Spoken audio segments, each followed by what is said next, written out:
Thank you so much for tuning in to Scott Carney Investigates. I am so excited to be talking to my friend Patrick Mckeown, who is a breathwork master, the author of this book, which you've maybe heard of. It's called The Oxygen Advantage, and another more recent one called The Breathing Cure.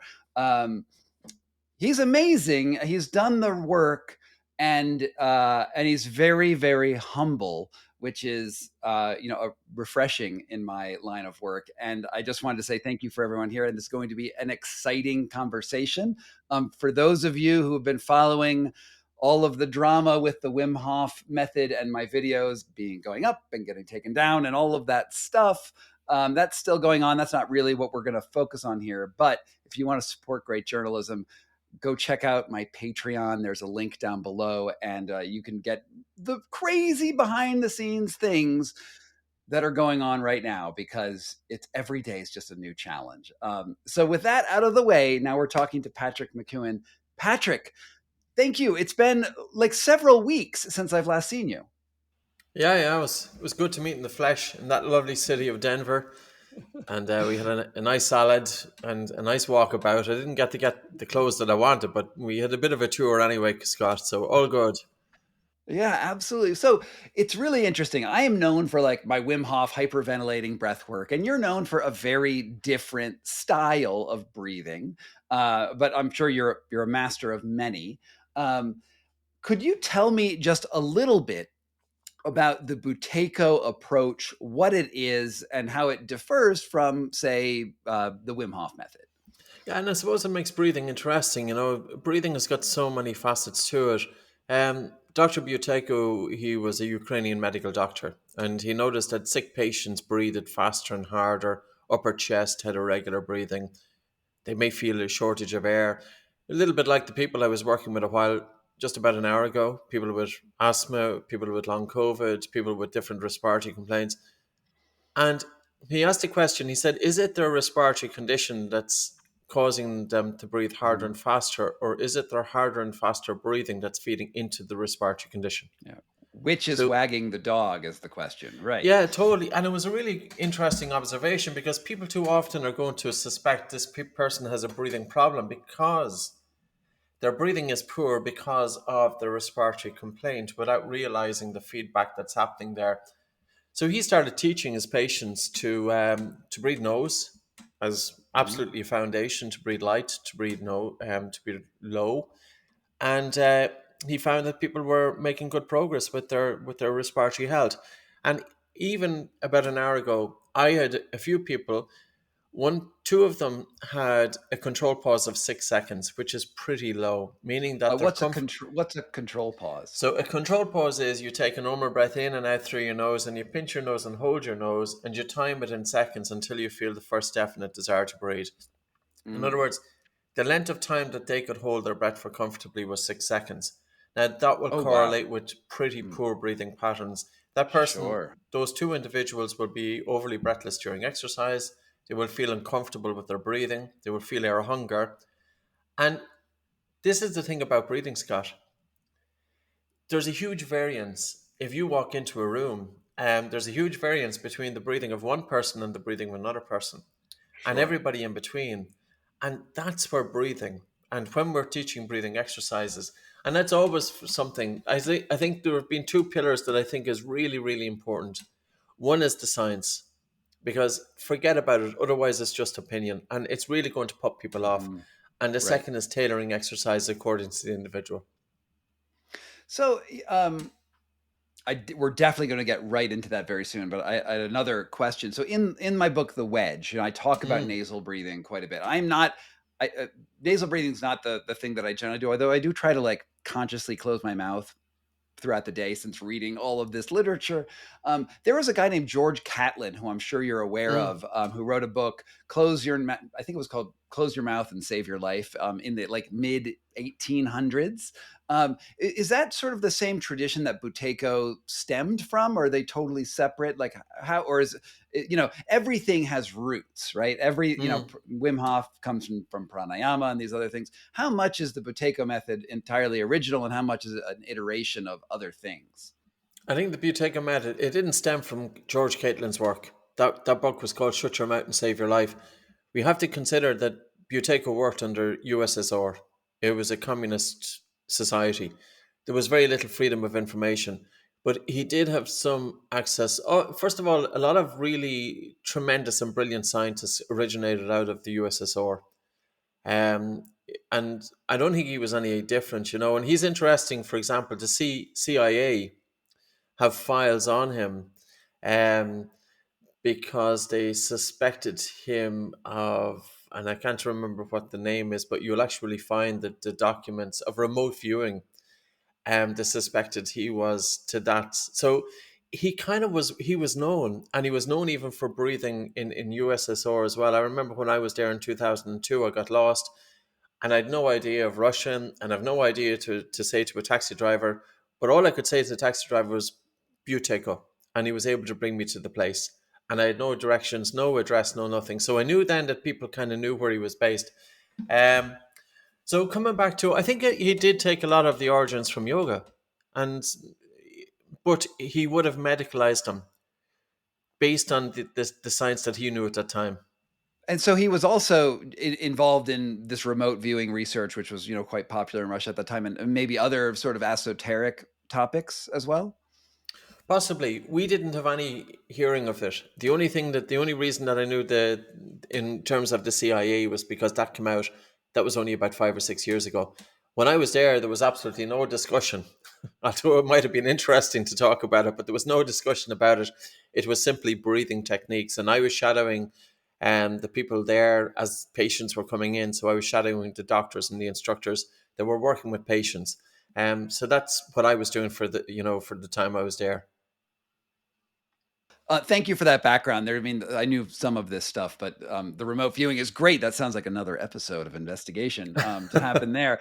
Um, so one of the things that we're talking about, and just to sort of like call the context of how this conversation started, and I know that you're not going to go into too much about the whole Wim Hof gate that I'm involved in, but there is this question about safety in breathing protocols, and like, Yeah. are people doing things right? And one of the cruxes that have been looking at is obviously Wim Hof. There's a fair amount of video footage and instructions that he's given that where you hyperventilate in water, you hold your breath, and which proves to be a very efficient way to drown.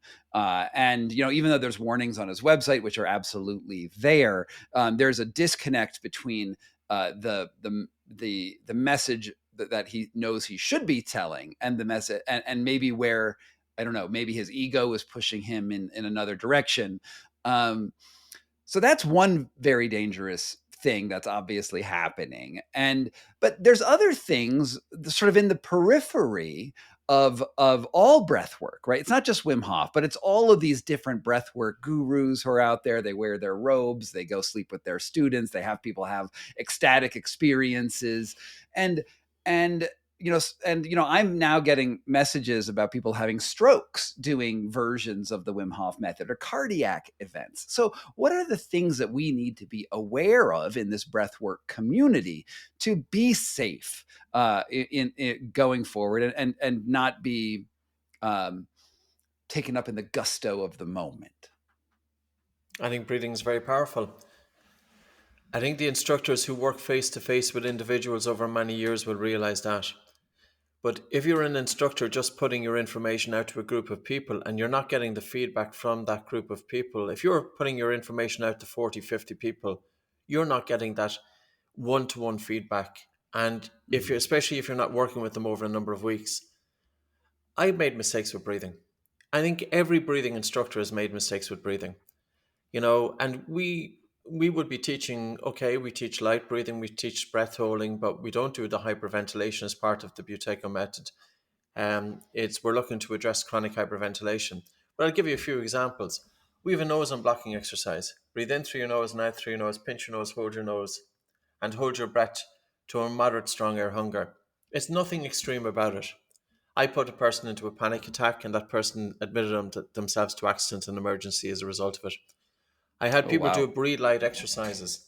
softening and slowing down breathing, people with anxiety and panic disorder, deliberately generating a sensation of air hunger, which would signify that carbon dioxide is accumulated in the blood. And we purposely do this to reduce the chemosensitivity to carbon dioxide. In other words, to improve the person's everyday breathing pattern.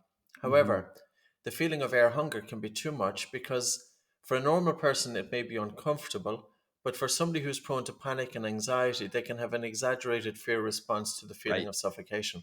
Right. And we've seen that quite a bit in the Wim Hof community, right? Because the Wim Hof is like, here's the way I like to like boil it down in like an uber simple way, right? Buteyko is mostly parasympathetic and working on parasympathetic pathways and primarily, right? Well, And we do then, the long breath holds too, which would be sympathetic, but I think it has to be controlled, Scott. And this is the thing, there are people mm, that you stress and there's people that you don't stress. And also, wow, here's the real question. At what point does a good stress become a bad stress? You know, right, like it's really, really important.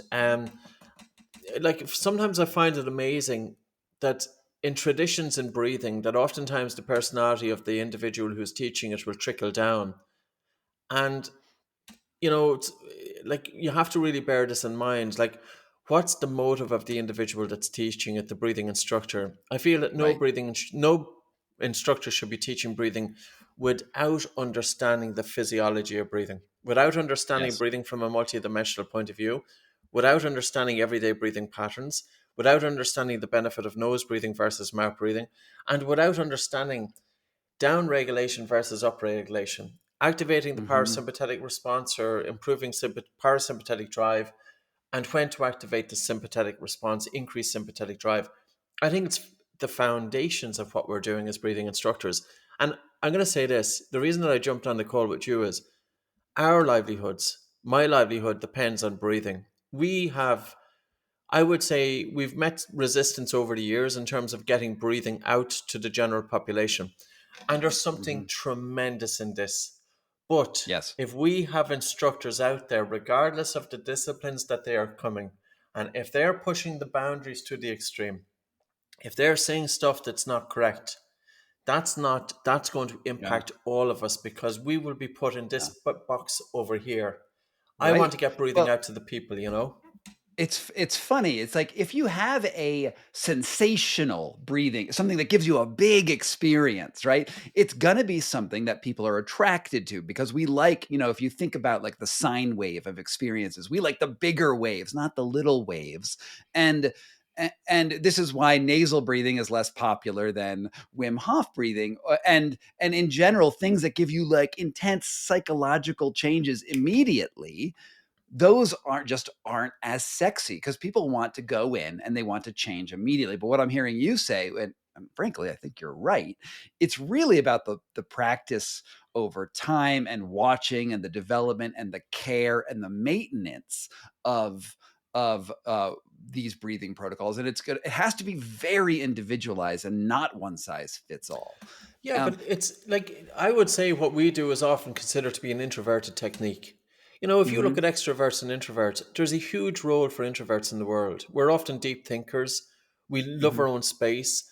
We don't put ourselves out onto the parapet, but we are also risk averse, and that's good. Because the mhm, extrovert, if you read, for example, Susan McCain's great book, They're Quiet, you know, the person who is more the extrovert, they love the company, they love the limelight, they love the attention, they love the big thing. Now, but I'll give you a power of this of where light and slow breathing can be used in everyday life.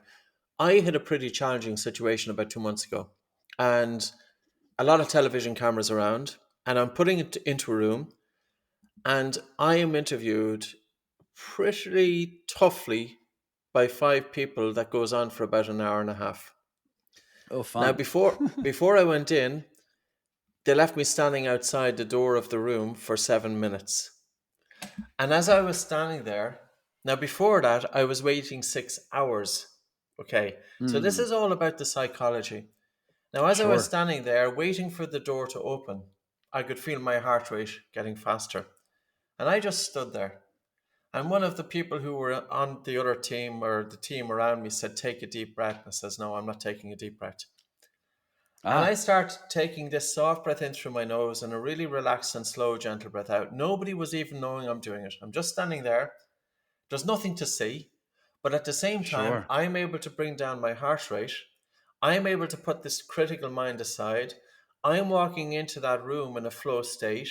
I'm walking in whereby I feel really comfortable in a challenging situation. And I would never Yeah. have been able to do that before. Like, What that's a a tool that's what an brilliant and everybody amazing should know. Hmm? what an amazing piece of advice, because like the standard, right, what everyone says is take a deep breath. Okay, just Yes. focus on your breathing, take a deep breath, which is of course going to initiate a sympathetic, like at the very beginning, that's a sympathetic move, right? Like you do that because you're getting prepared for something, and what you did is you went down instead of going up, and that Mm. that worked for you. And on the It would flip work for side, everybody. well, no, it won't. What you It just said will once you have before. that really slow and relaxed exhalation. Okay, if you're feeling air hunger, what you could do is take a fuller breath to get rid of carbon dioxide to alleviate air hunger. But really, what we want to be doing is tapping into the speed of the exhalation. And the thing is, don't wait until the challenging situation. Bring it into your way of Right. life, that you're able to tap Yes. into it like that. Yes, absolutely. Like, because these things, you can do, there are things you can do in the moment of a stressful situation, of course, but it's really about the practice that comes in and toning your nervous system in general. And for me, this focusing on sensations is really part of it. Like, I understand the physiology to, I would say, an advanced, but maybe not an expert level. Like, I'm pretty good, but like, there's some stuff that I don't know. Um, but I'm aware of where my limits are, which is important. And uh, but I feel like once you start understanding how your sensations affect your mental state, that's when you start being able to have tools. Because I personally do respond very well to sort of that sort of more faster paced stuff, but I also understand how to regulate myself down. And I think getting into breath work from whatever pathway you get into it, and then you deepen your practice, that's when you start to realize that all these tools connect in a way that doesn't need even a name associated with it. It doesn't mean, oh, you're doing pranayama, oh, you're doing qigong, oh, you're doing Wim Hof, you're doing Buteyko. Like that stuff all like vanishes at some point, because you're like, no, I'm breathing, and we've been doing this as a species for 300,000 years.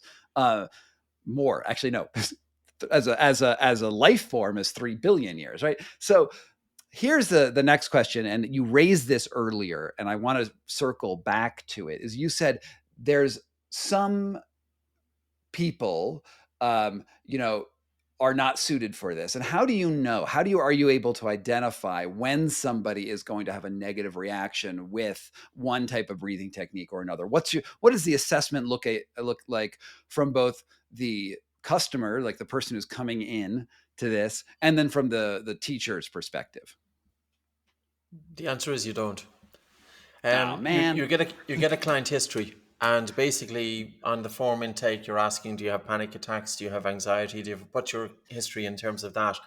Once I get an idea of their overall kind of general health, if I think that that person, once they say panic disorder or anxiety, I start off very gentle. I measure their control pause, I observe their breathing pattern, and I'll start off with the gentlest of the exercises. And I will deliberately say, I said, listen, I'm going to dip your toe into the water here because I'm not sure how your body is going to react to these exercises. Mm-hmm. And if I push you a little bit too hard and too fast, it could have the opposite reaction to what we want.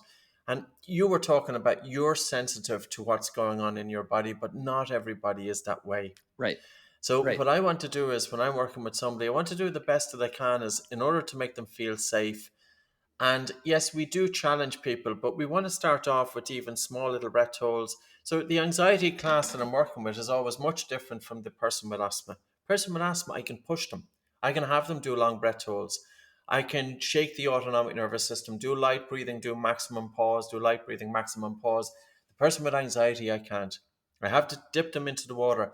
With some people with anxiety, even the mere act of paying attention to their breathing can bring on anxiety. So the thing about breathing, Scott, is every time that a person, say with anxiety or mental health issues, every time that they have an issue in the past, it's often been associated with a problem with their breathing. Mm-hmm. Now we are directly interfering with their breathing. could we then be bringing up the same issues that the body is conditioned? So if I put them into an air hunger, that's not air hunger for them, that's suffocation. And they have an exaggerated fear towards suffocation. They think they are going to die. And I have seen it happen with people who are prone to You, anxiety and you panic you've disorder. seen people you've seen people die. No, Never, you've touch seen people wood. have you've seen like a panic attack start. Exactly. And they feel, and that's, because like it took me a while. I touch wood. I don't have anxiety and panic disorder. I would have had racing mind, but I like if I do exercise and I feel air hunger, it's uncomfortable. But if they do exercises and they feel air hunger, they've a totally different reaction. And that's a fear Right. response. And they feel that they are going to die in some instances. So we just have to be careful, and you don't know by somebody until you start with them. But the thing about it is, if you go very gently, you can gently increase it. And what I say to people is, listen, we'll do this for a few seconds. How are you feeling about it? Do you want to go a little bit more? Yeah, we go a little bit more. If you don't want to go more, we'll just keep you as you are. Yeah. This way, then the Yeah, person is going it's to, a very it's a very different philosophy from this other method that I do, right? So the Wim Hof method is um, you put someone in that intense stimulus, right, very quickly, and then you have them regulate their nervous system because the environment is forcing certain physiological reactions on it. And you're right, some people like levitate out of ice water basically and just run away. And when I'm teaching someone an ice bath, I always say, look, you have to like I prep them with this idea, right? Which if you're going to do this, and you can't force someone to do it. They have to be called. They have to want to do it because you can't force someone to an ice bath. It's going to get you bad outcomes every time. But if you do it, then I say you have to be able to stay in there at least a minute. And the reason I say that is because by a minute, you are going to have been relaxed. Because if you get out and you levitate out of that water in 5 seconds, because everyone wants to, because that's what the sensation is telling you. If you get out immediately, you're locking in that anxiety, and you're going to actually have the reverse of what you want. And I've made some errors in the past where with, for instance, I took my father onto some Wim Hof breath work when he was ill, and he like had an immediate panic attack. And I was like, I recognized what was happening. I was like, yeah, okay, we're not doing this anymore, like for real. But I mean, it wasn't like a full blown panic attack, but like yeah, his of nervous course, yeah, system yeah, wasn't ready going for into it. stress, yeah. And it is very important to be able to watch But can I somebody and come be to like, full circle here? sure. Who are the typical people that go and do ice baths and hyperventilation? What's your typical cohort? Yeah. Well, I mean, it's super interesting because when this was all starting, it was like buff dudes, right? Like Mm, buff dudes, super achievers. They all wanted to do it. But what I'm seeing now is actually we're getting more women involved in this. We're getting more, people who are health conscious. They have an autoimmune illness or they have some other reason driving them to it. And those people I find actually a lot more engaging to work with because they're more attentive to an outcome versus a flashy yes, post on Instagram, right? Like yeah, it's like the thing, like when you're trying to push your limits, and like, oh, I'm pushing my limits and I'm super buff and I'm super tough. Like that stuff like drives me nuts because I hate the machismo. I hate this feeling of like I am the Superman. Like, and look what I yeah, can yeah. do. It's so externalized that when you were just saying that you were about to go in the room and no one could see what you were doing, but you were doing a technique. It was all internal, and you had this like cool interaction with your nervous system. But on Instagram, it would look lame, Mm, man. mm. It just wouldn't play. And I feel like this is a problem in uh, it's now like extrapolating outside of my situation with the Hoffs, right? Like, but like, let's look at like all breath work, right? And look at some Instagram of somebody who is doing some version of, let's say, holotropic, and they're Mm. getting people crying. They're all wearing robes, and all the women are sexy, and all the men are buff, and what message are we really sending here when we do that? Mm.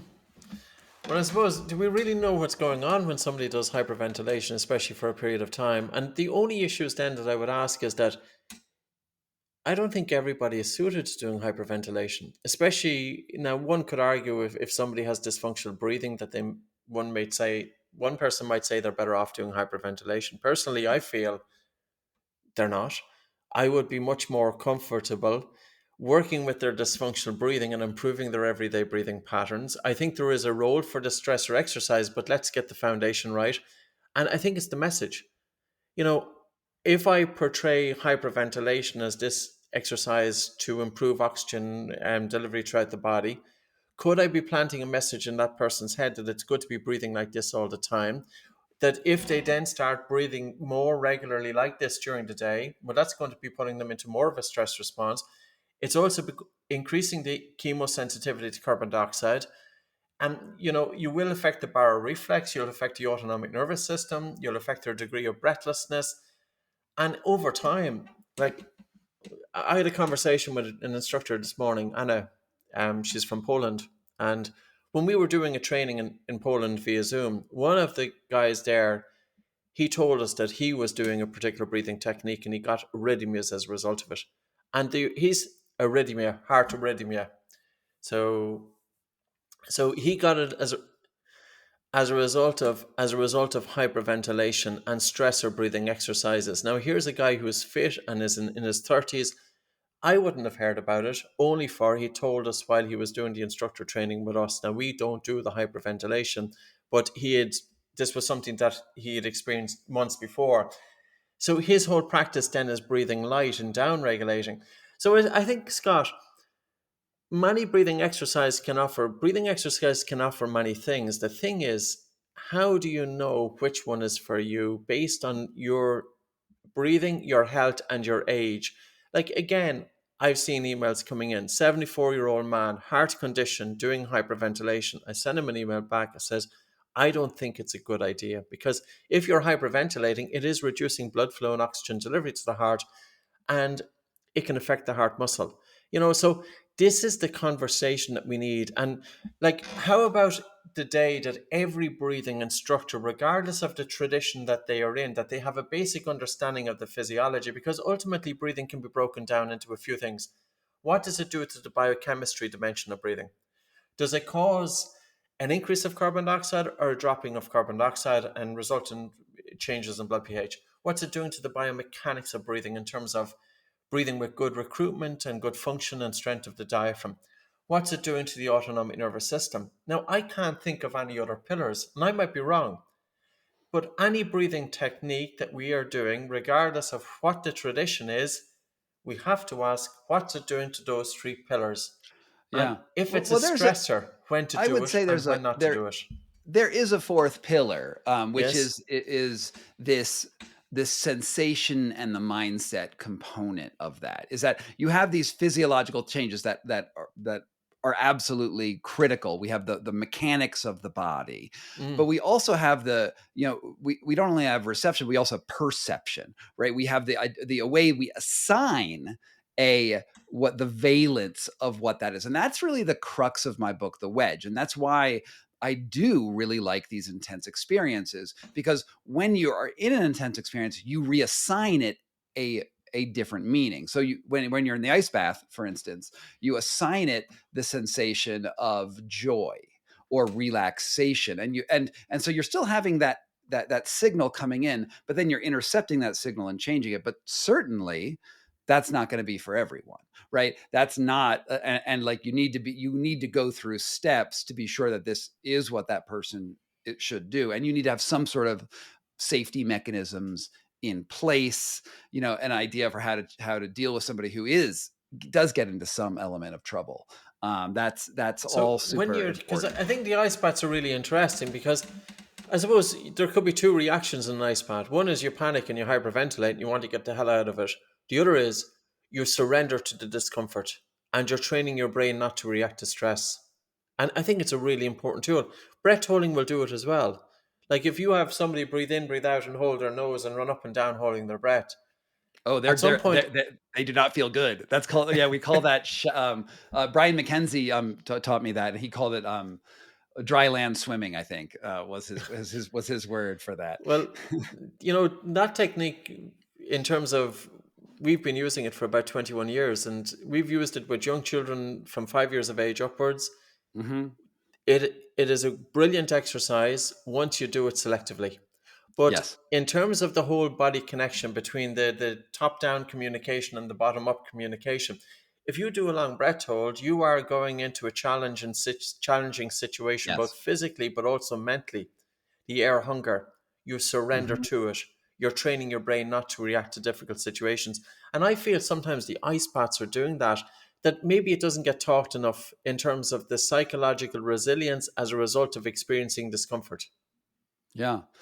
I mean, the thing is, all these things are tools, Mm, and the tools don't have like a good bad valence to them, right? They're things that can be used and they can be powerful, and you should be able to play with them, at your own pace.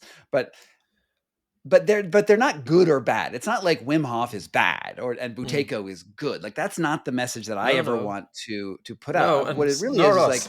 like, yeah, it's like you have to go out there and you have to figure out what's right, and listen to yourself and an educated teacher. And if people have seen my recent work, I would say that Wim Hof is the worst Wim Hof method instructor out there. Like, he teaches things that are not related to the physiology, that are invented science, and occasionally the recipe for really bad, damaging effects.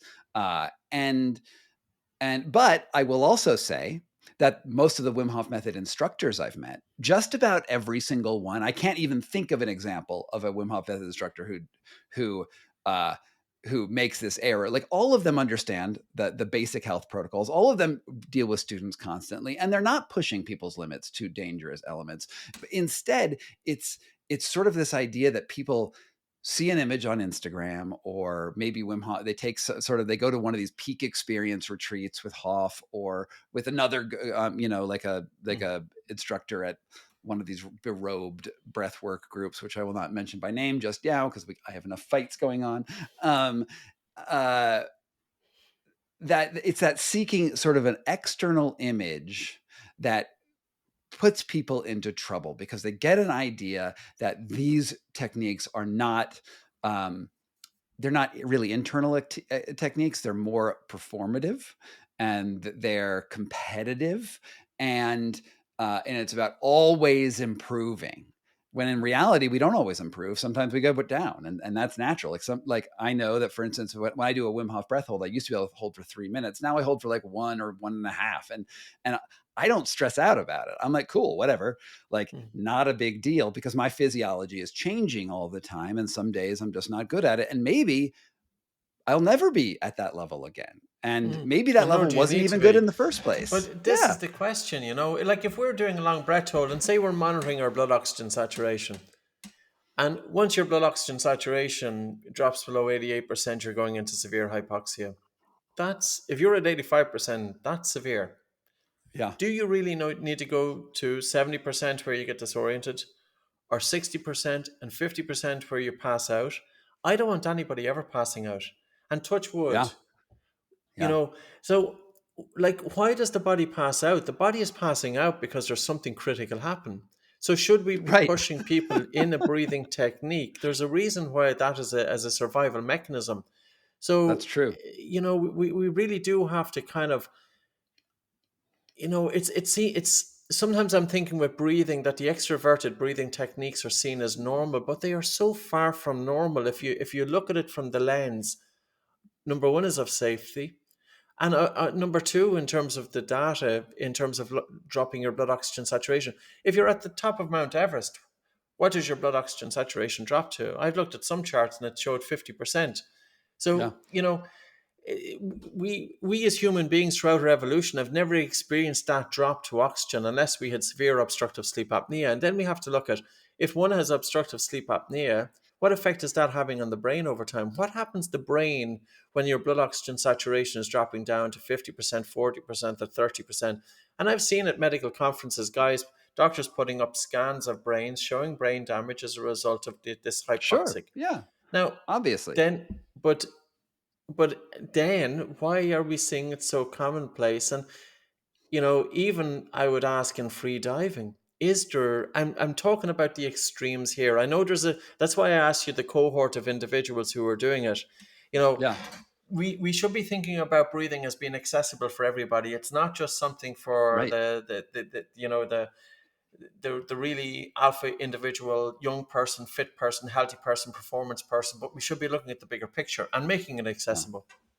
Mhm. Yeah, I mean, it's so fascinating. I'm really enjoying this conversation. And I think it has a lot to do. The extroversion is so attractive, right? Mm. And it's so much easier to sell a course based on superpowers or superheroes or like the top performers of all.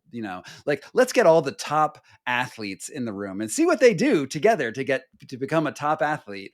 And the thing is, I'm sorry, but you, my dear listener, are not a top athlete. You, my dear listener, are never going to become a top athlete because you are not uh, Michael Jordan. You are not David Beckham. You are not Laird Hamilton. You are not one of those people, and you will never be. So when you analyze these top performers and make them idols, you're making a severe error. I mean, sure, you can learn some stuff from them and you could admire things, but you're not spending 8 hours a day training plus fantastic genetics to get there. Um, Instead, Plus a why don't you be team good of at people some? around you, and you're doing nothing else but focusing on your Mhm. goals, which is good. Right. Yeah, it's great. And if you were going to become a top athlete, absolutely follow that protocol. Like Mm. absolutely get your lessons from Michael Jordan if you want to be a great basketball player. I see no problem with that. But the when we talk about movements, right? When we talk about millions of people coming into a practice, we need to have our goals fit for that movement. And then it's also so easy to lie on the internet about what's actually going on. It's so easy to like create a clown type figure, whether it's sort of the Wim Hof. I climbed Mount Everest in my shorts and got frostbite. Right? Don't talk about the frostbite. Talk about the climbing Everest in shorts. I have these long distance swimming records under ice. Don't tell people that I blacked out the first time and almost died. Like it's like you make these clips that become very seductive because it tells your listeners that you can do this too, and not only that, but you should be like this. And that's not the message I've ever gotten from looking at any of your books, and like the vast majority of very responsible people out there. But on the Most other of us side, wouldn't sleep at night, Scott. yeah, no, of course That's the not. But reality of it. but on the other hand, and I hate to say this to you because I don't want to say this to you, but you're not nearly as famous as those guys, right? Yeah, Like, but that's and fine. girls. I'm happy out. I'm in a cottage here in the west coast of Ireland. I'm happy out. So I am. I've got 3 dogs, 4 cats, and 4 hens to keep me company, so it's all good. But you see what I mean? It's like the people who do the good work, the people who try to be responsible are not the ones that ultimately spread in the environment that we live in. Now they might have the best longevity. That's to be seen, right? But the way that we humans are wired to like something is we want the exceptional. But I think When it's what only we in the need, Western world. I spoke with an maybe. MMA fighter, and he Mm, was talking about different traditions. He was talking about a fighter or a warrior from the East versus a fighter or a warrior from the West. The sure. warrior from the West is very much the extrovert, the loud mouth, the talker, Hmm. playing the psychological games, whereas the introverted or warrior from the East is very inward, noble silence, mind body connection, very spiritual. And I think there's something that we should be bridging that West and East divide, and breathing definitely comes in there. But in terms of spirituality, for me, spirituality is the stillness to which the mind can, the degree to which the mind can be free from thought, the stillness that we can bring to the mind, that we can connect with everything around us.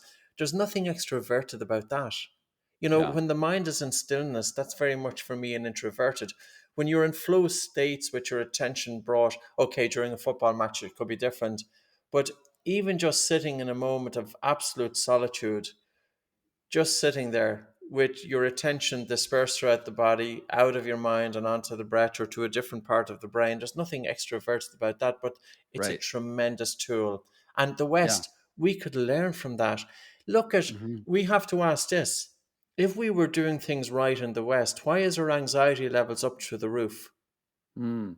Well, I wanna push back just a little bit on the East-West distinction, because I Mm, don't think that is actually accurate because I okay. I did this podcast called "The Monk Who Fucked Everything: A Brief Past History of Print Capital to Modern America," and it's a blast of a podcast, and it's really about we have a fantasy about what the East is like, and they have a fantasy of what the West is like. And I can tell you, there's some fucked up things that happen over in the East, right? There are genocides, there are murders. There were times when Tibetan monks were massacring the Tibetan monks in the next monastery over.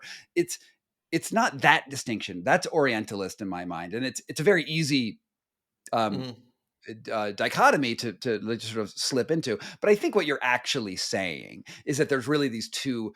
Maybe there's these two sort of ideals of how to interact in the world, right? You can be solid in yourself and inward looking, and there's a lot of people in the West who are like that, right? There are a ton of oh, Westerners totally. who are Mm, like that, and then there is this sort of more flashy thing. And there's a I don't know, there's this YouTube channel called Lindy Beige. I don't know if you've ever seen it. He's like a wonky English guy talking about warfare around the world. But he was interviewing a Ukrainian soldier recently, who was on the front lines. Doing and this war is happening, and there's a lot of American special forces who come over and join the war effort, and these special forces, they were Navy SEALs, they're Army Rangers. They go in, they have their helicopters, their big guns, and they just decimate anything they meet. And when they're with the American Army, but those guys who went to the Ukraine front all washed out very quickly because the actual war is hanging out in trenches all day. And it's not fun and it's not glamorous. It's not you're all the best American sniper in the world. No, it's like you sit here and you hide from artillery fire all day. That's what a soldier does. And once every 3 months, you pop your head up and fire a couple rounds. Like that is what warfare is, and not what our imagination and American military has such a vast superior firepower that their experience of war has always been adrenaline, and they got really good at adrenaline, but they didn't get good at modern warfare. but That's a that's more huge a tangent. glamour, though, isn't it? Like it's the glamorization or the glamour aspect of it versus the reality of it. Yeah, So we in absolutely. the West are very much prone. We want it's the glamour, it's the Mhm. Instagram. We want everyone wants to be a hero, and no one wants to be in the trenches, right? No one wants to do what the actual war is won, not with some flashy lightning raid in Mm. you don't it's not everyone's taking out Osama bin Laden every minute, right? It's usually a lot of mucking around, not glamorous, not fun. It's the chopping wood and carrying water aspect of things. And we don't want to get good at that. Like we don't want to learn to breathe through our nose because that's we don't want to slow down. Who wants to slow down? I want to go to the best rave concert ever and have lots of sex and do lots of drugs because that's fun. And we're seeing this same sort of dichotomy that exists in the breathwork community. Um, and it's not the best. It exists in all communities, but when we're talking about breathwork, the problems are that it can lead to, as you say, dangerous outcomes. Lately I've been getting a lot of messages from people who've had heart attacks, who've had strokes, and these sort of like really intense events because they were pushing themselves, because they Yeah. went so far. Well, it's like this: chronic hyperventilation has been around since the American Civil War. It was first called the Costa Syndrome. So here is a Hmm. situation of soldiers during the American Civil War. They've got extreme stress. And when Mm. they come out from the front line and back into civilian life, they have these symptoms of breathlessness and they're not able to sleep and they've got high stress levels, etc., etc. And it was the physician, Da Costa, who first recognized it. And he said that these soldiers have such a hard time going back to reality, civilization. Then in 1937, the phrase chronic hyperventilation syndrome was coined. And Interesting. the doctors at the time felt it wasn't their domain, so handed it to the psychiatrists. Psychiatrists felt it wasn't their domain, so handed it back to medical doctors. So no field of medicine Mm. took responsibility for this field of breathing, so it fell Wow. between the two stools. Now, one chest physician called Claude Lum, he was from Papworth Hospital in Cambridge, he created a list of the symptoms of chronic hyperventilation. Now, I look at this list and I'm looking at tinnitus. I'm looking at different symptoms that we are seeing. And then sometimes I find on YouTube, and this guy has been watching a YouTube and doing a different breathing technique, and he has tinnitus as a result of it. Well, that also was a symptom of chronic. So I often wonder this then, if Yeah. we do acute hyperventilation, but if we push the boundaries a little bit too far, can we bring on the same symptoms that might manifest with chronic hyperventilation? But the only difference is with acute hyperventilation, it happens quick. It's speeding it up. Yeah. So Yeah. there's a I mean, I benefit to it, but there's a downside to it as well. Yeah, I did a video of about this very topic called "Does the Wim Hof method cause tinnitus?" Or tinnitus. That's the way you pronounced it correctly. Yeah, And yeah, different. and absolutely, there are many cases of people doing this and having that experience. And the reason for it is because uh, every human has tinnitus to some degree, because tinnitus is what it actually is you get hearing loss as you get older, and there, you have this band of frequencies that you can hear, and then certain frequencies drop out because of damage, because of life, because of whatever, and then your brain says, oh, look, we have this empty bandwidth of audio, and I'm going to fill it in with my own soundtrack. And your brain's soundtrack is Ring. or whatever, and it creates that soundtrack and it puts it in those missing pieces. And everyone gets this. It's just a thing that happens. But it only becomes a problem when you care.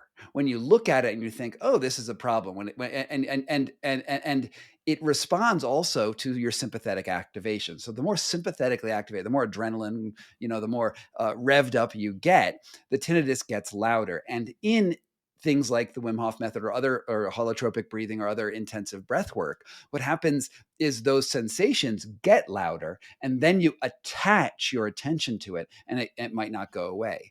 And this is why whenever someone tells me they have tinnitus, I actually point them to you. I'm like, oh, you got to go do Buteyko. I'm not an expert in Buteyko, but you need this, because it's the way to calm your nervous system, because the tinnitus is going to be there. The sound loss is going to be, and your brain is always going to fill in that soundtrack. But that doesn't matter as long as you're able to handle it. And then you find that people who breathe slower, who get into Lighter. this, that the tinnitus, they say it goes away. It didn't actually go away. They just got better at managing it. And then its volume went down, and then everything was okay. That's really interesting. So yeah, I mean, that's a video that I have. Does the Wim Hof method cause tinnitus? And you can find it in all of the places. Yeah. So Where what do you else? see it? I'm just really Yeah. interesting in terms of your perspective. You've been involved in this field for many years. Where do you see breathing is going? Because really, I'd love to see this going. I'd love to see breathing getting into the mainstream in society.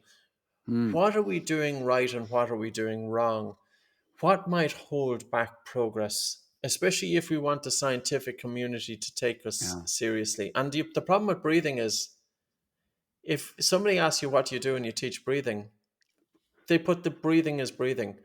There's a huge difference. It's like going to a gym. You've got one exercise, two exercise, three, four, five, Mm-hmm. six.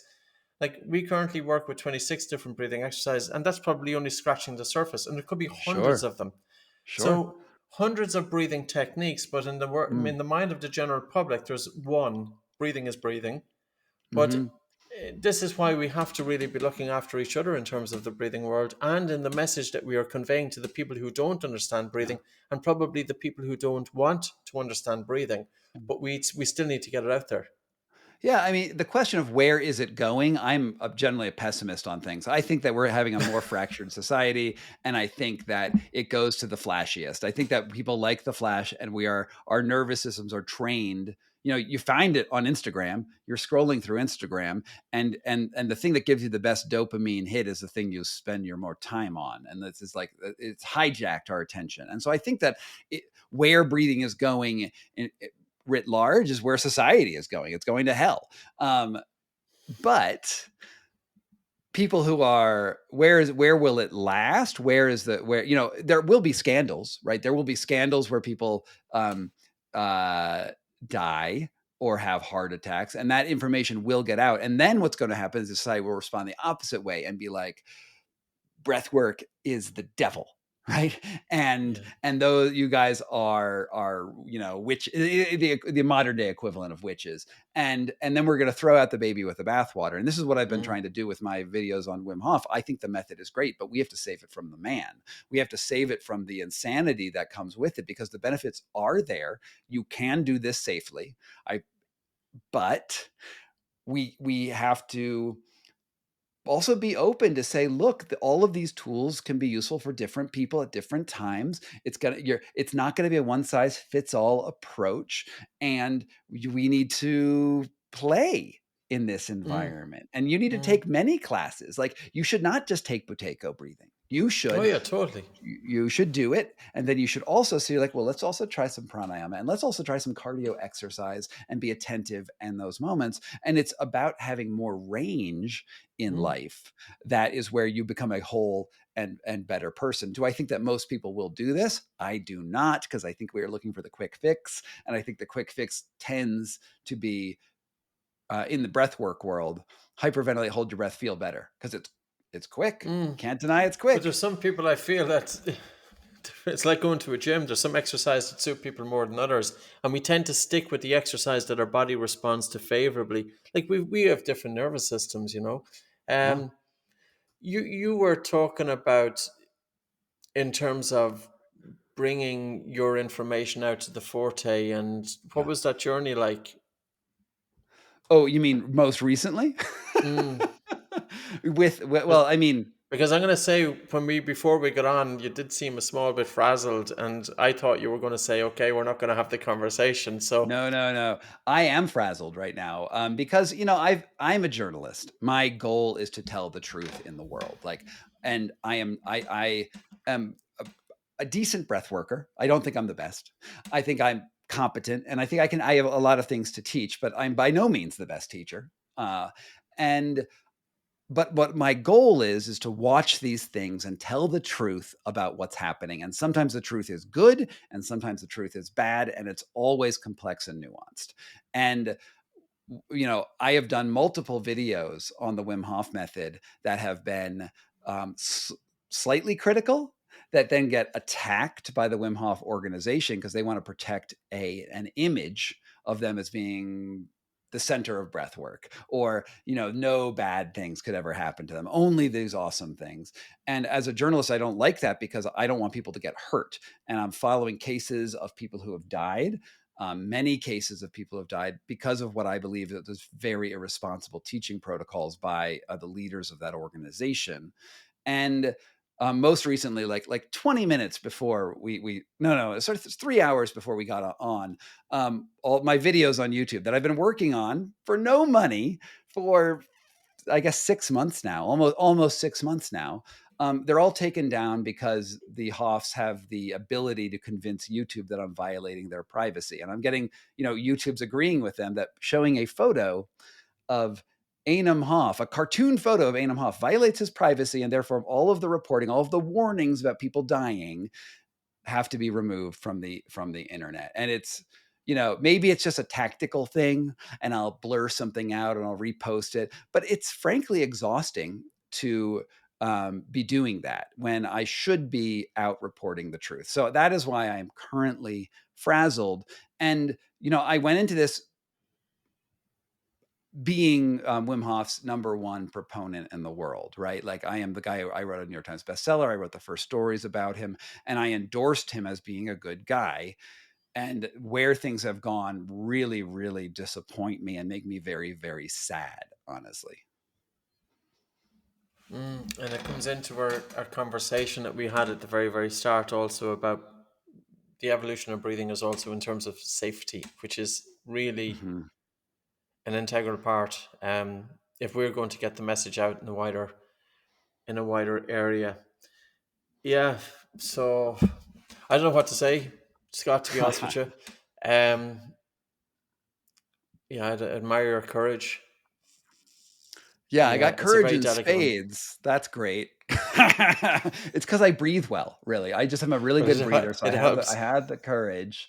Um, yeah,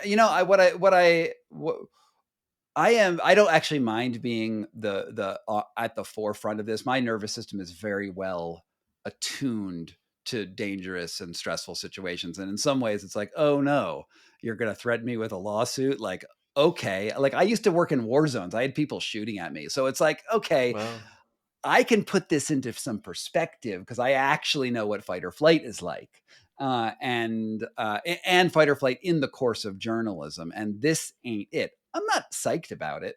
It does not make me feel good, but I don't mind being at the front of this. But what I do want is I want people to be like, don't just throw me out and be like, well, he tried it and now we can't talk sense in the world either. Don't let Scott be the person who's talking sense to the world, because you know I'm not nearly as powerful as the Wim Hofs with their 8 million followers, right? I don't have make whatever they make, like they have like 20, 80, 18 million. I don't know how much money they have in their bank account, but a lot.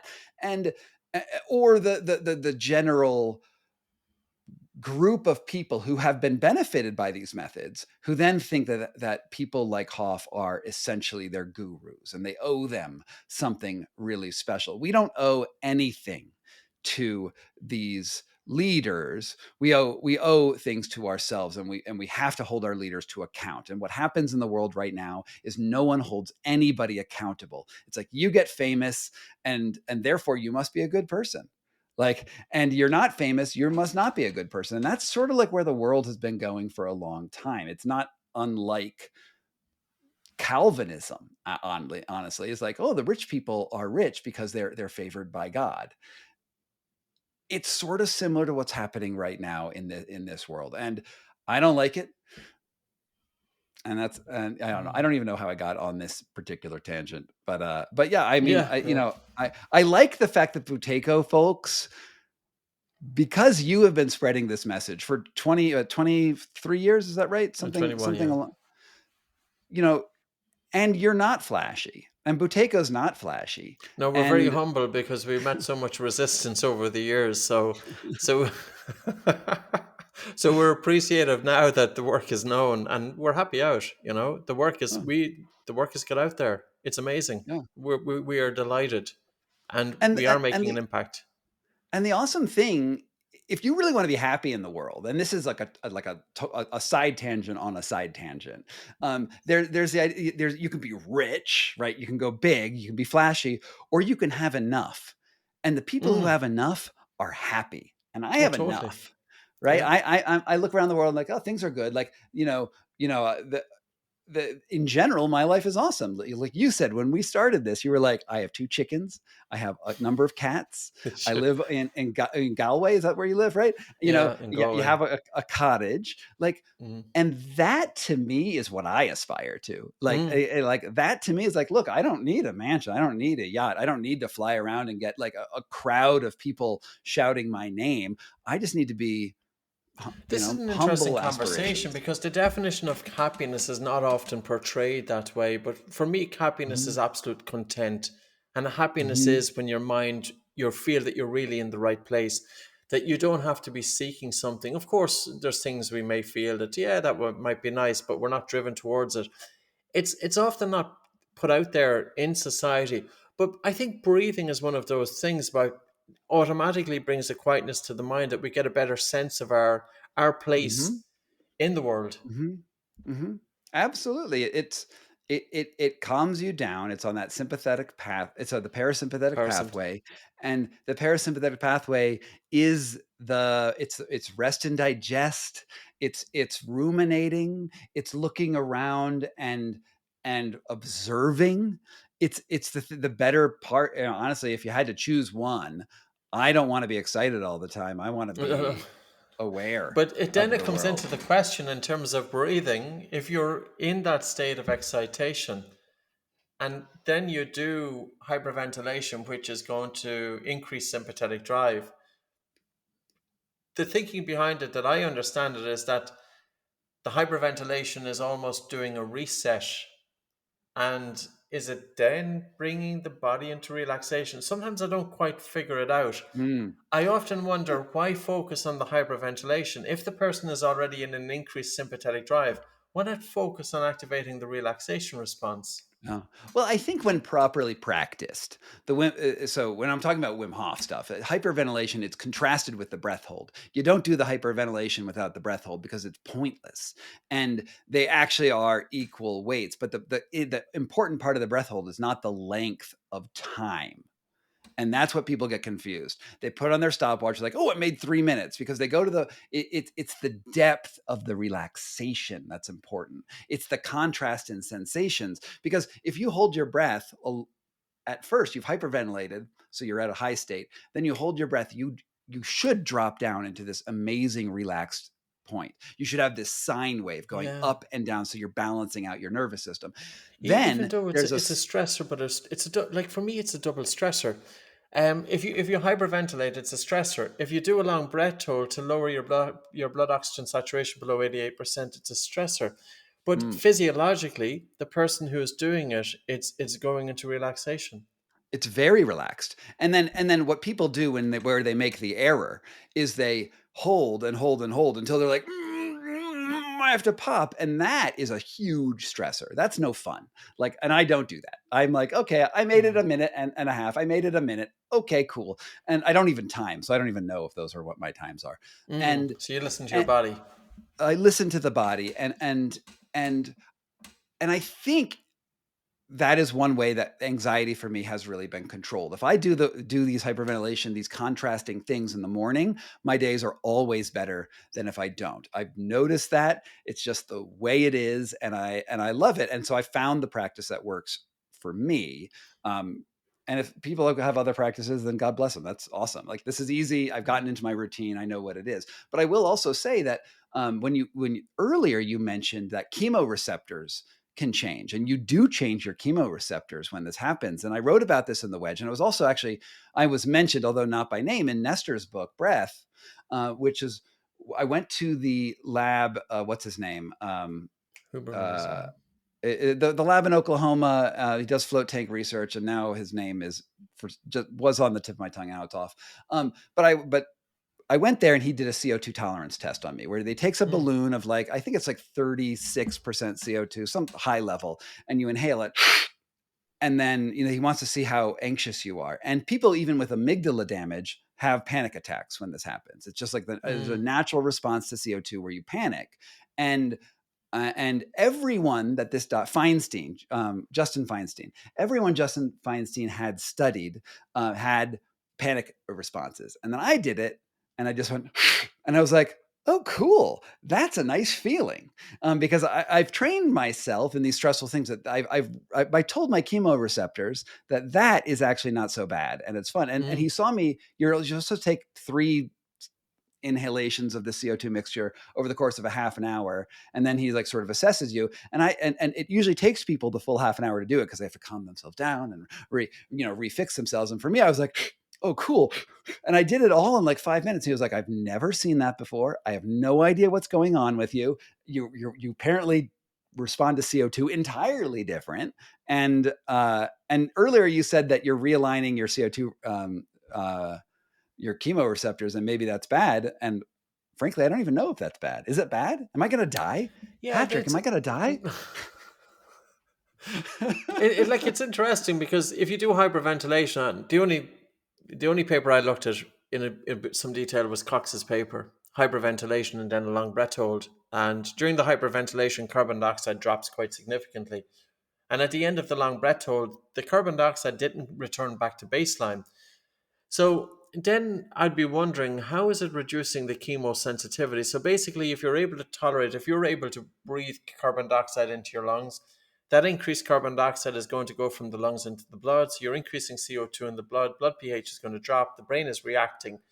And the question is, how strongly does the brain react to the accumulation of carbon dioxide? People with a history of trauma, panic disorder, anxiety have a really strong fear reaction, and they would call it suffocation. Whereas you didn't, you had the opposite. So, in some way, the breathing techniques that you have been doing have helped to reduce your chemosensitivity, or certainly the reaction to the feeling of suffocation, which is really interesting. So, yeah, it probably asks more questions than answers, but I don't know. So, Yeah, I mean, honestly, I think that with all things in physiology, it's like, well, I can't tell you if that's bad or good, but how are you feeling? And I'm like, I feel great, and I can obviously mm. take a fair amount of stress, Well, and put it this way, Scott, you're much better with a reduced chemosensitivity to carbon dioxide than with a strong chemosensitivity to carbon dioxide. And it's like I'm looking at people today, and they would get breathless walking across a room. They feel uncomfortable in their everyday breathing. They've no natural pause after exhalation. They feel air hunger all the time. They are in a constant fight or flight response. So yeah, so I think, and this is where the biochemical dimension of breathing has been overlooked for so many years in terms of hypoventilation. which means undervent hypoventilation for people is yeah, less air versus more air. You're right. Yeah, so in some ways, but it comes back to that, you know, what do you want to do with breathing? Well, what do you want to get out of it? And Mhm. what's your makeup? How does it come into consideration? So yeah, it's all good. Good conversation. Well, thank you so much for spending some time with me. And for those people who are listening, I have this Patreon, which is actually becoming more important than I thought because apparently I can't have a YouTube channel and talk honestly. So, there's my podcast, Scott Carney Investigates, which videos show up on YouTube. The Patreon, you get sort of more involved with what I'm doing. You're gonna get more information about the status of things and maybe some input into stories as they come up. I'd love you to go check that out. And it's all down there in the footnotes, the show notes, the notes in general. And Patrick Mckeown, this has been such an awesome conversation. I wish I'd met you first instead of Wim, and then we could have been like doing the Buteyko thing for Playboy, and instead of being shirtless on a mountain, I would have been like petting chickens in Ireland. That would have been great. You'd be I want on to the be the west chicken coast of guy. Ireland looking out onto a beautiful view, see you would. I mean, that sounds fantastic. So, people who are, watching my the videos, he's got this book, The Breathing Cure, and it is a tome. It's like 5 million pages, and it's 500 pages, it's very long, Patrick. It's very long. It's purposely that way, Scott. I wanted to show that breathing is something that should be taken seriously, and there's a good degree of scientific articles supporting it. We're still in that left of field, and that's what I'm afraid of.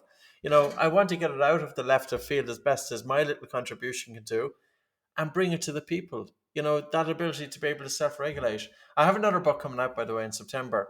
Well, it was supposed to come out in May, June, July, August, so hopefully now September. It's Breathing for Yoga. So this is looking at breathing in yoga, how it changed from since its evolution, maybe 5,000 years ago or 2,000 years ago. James Nestor wrote the foreword. So that should be out. And it's the same volume. It's about 500 pages too. So, and after this, no more. I'm done. Well, at least I'm saying that to myself for about 3, 5 years. Yeah. No, absolutely. That's awesome. Well, go check out his books. And Patrick, your website is the Oxygen Advantage. Is that right? What else? Where else can people find you? So there's two kind of arms to it. We have Buteyko Clinic, which is the health. So this is asthma, panic disorder, sleep issues. And then we have Oxygen Advantage, which is the performance, mental and physical performance. We often found that healthy people weren't doing Buteyko. So that's why Mm. I had to change the language. And I think the language can be very important in how we communicate to the people we want to get it out to. Yeah. Well, fantastic. Go check those out, Patrick. It has been an honor, and to all of you who are listening, this is Scott Carney Investigates from PokeyBear LLC in Denver, Colorado. Thank you.